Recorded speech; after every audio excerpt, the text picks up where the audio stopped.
Malalakas na tropical wave ang papalapit sa Western Pacific na maaring magdulot ng pagtaas ng ulan sa Pilipinas at posibleng pagbuo ng bagyo sa mga susunod na araw. Magandang araw kababayan, ito ang PNN Panahon News Network, ang inyong daily weather authority sa bansa. Ngayong araw, titingnan natin ang paggalaw ng malalakas na tropical wave sa Pacific, kabilang ang Invest 91W na isa sa mga sistemang maaring magdulot ng pagbabago sa ating panahon. Kung bago ka lamang sa ating channel, please like, share, and subscribe at pindutin na rin ang notification bell para lagi kang updated sa ating weather update at sa bagyo monitoring. Simulan na natin ang malawak at detalyadong ulat panahon. Mga kababayan, sa kasalukuyan may ilang tropical wave na gumagalaw sa Western Pacific. Ito ang Invest 91W. Matatagpuan sa timog at silangan ng Guam. Ito ang pangunahing binabantayan ngayon dahil sa posibilidad nitong mag-develop sa mga susunod na araw. Ang ikalawang tropical wave ay papalapit sa lugar ng Yap at Palau Island. Inaasahang magdadala ng mas maraming ulan sa Southern Philippines. Anong epekto nito sa ating bansa? Sa pagpasok ng weekend hanggang sa susunod na linggo, tataas ang tsansa ng pag-ulan sa lugar ng Visayas at Mindanao. Asahan ang mas madalas na thunderstorm, bigla ang pag-ulan sa hapon at gabi at posibilidad ng localized flooding. Ang mga tropical wave na ito, lalo na ang nasa bandang Marshall Island, ay may potensyal na maging isang low pressure area at maging isang tropical depression at posibleng maging isang tropical storm pagsapit ng weekend. Narito na ang mga sinyales upang magkaroon ng posibleng pagbuo ng isa na namang panibagong bagyo na maaring maapektuhan ang ating bansang Pilipinas. Batay sa mga modelo tulad ng Google DeepMind, ECMWF o European Center Mid-Range Weather Forecast at ng Global Forecast System o GFS, may indikasyon ng paglakas ng sistema, ngunit hindi pa tiyak ang magiging lakas o eksaktong direksyon nito.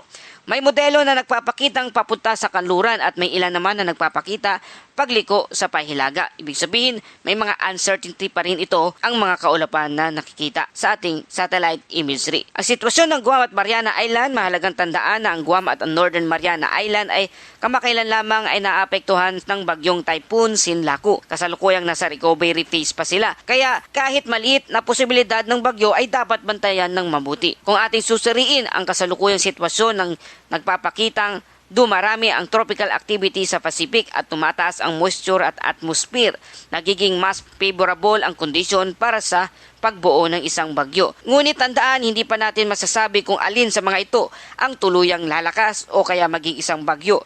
Ang susunod na 3 hanggang 5 araw ay magiging critical na development na sa pagbuo ng panibagong bagyo. Mga kababayan, ang ganitong panahon o ganitong taon ay normal na nagsisimula ang pagdami ng tropical wave at pagtaas ng thunderstorm activity.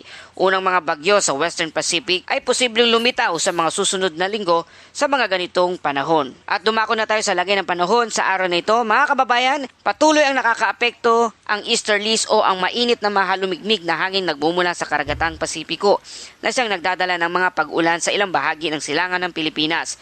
Sa forecast weather condition, inasahan ang maulap na kalangitan na may kalat-kalat na pag-ulan at pagkulog at pagkidlat sa Eastern Visayas, Caraga at Davao Oriental. Dulot naman ito ng easterlies. Dahil dito, posibleng bigla ang pagbaha at pagguho ng lupa, lalo na sa mga lugar na makakaranas ng katamtaman hanggang sa malalakas na pag-ulan. Kaya pinapayuhan ng ating mga kababayan sa mga nasabing lugar na manatiling alerto at mag-ingat. Samantala, sa Metro Manila at sa nalalabing bahagi ng bansa, makakaranas naman ng bahagyang maulap hanggang maulap na kalangitan na may panakanakang pag-ulan o thunderstorm, lalo na sa pagsapit ng hapon o gabi.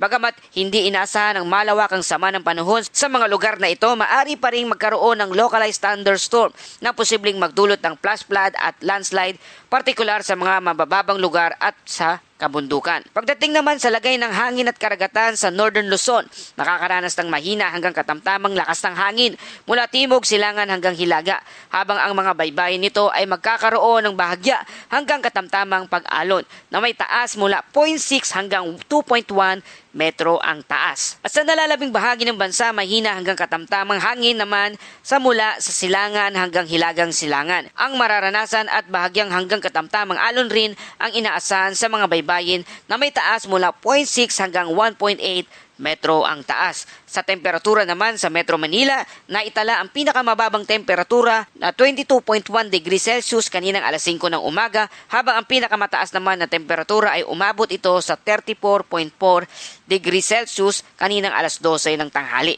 Dahilan upang maranasan ang mainit at malisangang panahon sa malaking bahagi ng ating bansa.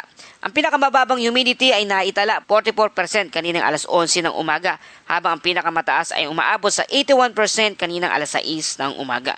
At para naman sa astronomical information sa Metro Manila, ang araw ay sisikat bandang alas 5:34 ng umaga at lulubog naman ito mamayang alas 6:13 ng gabi. Mga kababayan, sa kabuuan, asahan ang mainit at malinsangang panahon sa malaking bahagi ng ating bansa. Ngunit mag-ingat pa rin sa mga thunderstorm lalo na sa Eastern Visayas, Caraga at Davao Oriental dahil sa posibilidad ng malalakas na pagbuhos ng ulan na maaaring magdulot ng pagbaha o pagguho ng lupa. Manatili tayong updated sa ating mga susunod na weather bulletin at huwag kalimutang mag-ingat palagi. At dumako naman tayo sa ating Bible verse of the day mula sa Awit 23 verse 1. Si Yahweh ang aking pastol, hindi ako magkukulang. Mga kababayan, sa gitna ng pabago-bago ng panahon, ang mga hindi tiyak na sitwasyon, pinapaalala sa atin ng Diyos na ang ating tagapangalaga at gabay na nagbibigay ng sapat sa ating pangangailangan sa bawat araw ay ang ating Panginoong Hesus. Kaya sa Kanya lamang tayo magtiwala at manalig na ang lahat ng bagay ay kaya niyang ipagkaloob. At yan po ang ating update sa panahon. Muli ito ang PNN Panahon News Network, ang inyong daily weather authority sa bansa. Please like, share na ninyo ito sa inyong pamilya at kaibigan. Mag-subscribe na rin para sa tuloy-tuloy na weather update at bagyo monitoring. Mag-ingat po tayong lahat at magkita-kita tayo sa susunod na Ulat Panahon.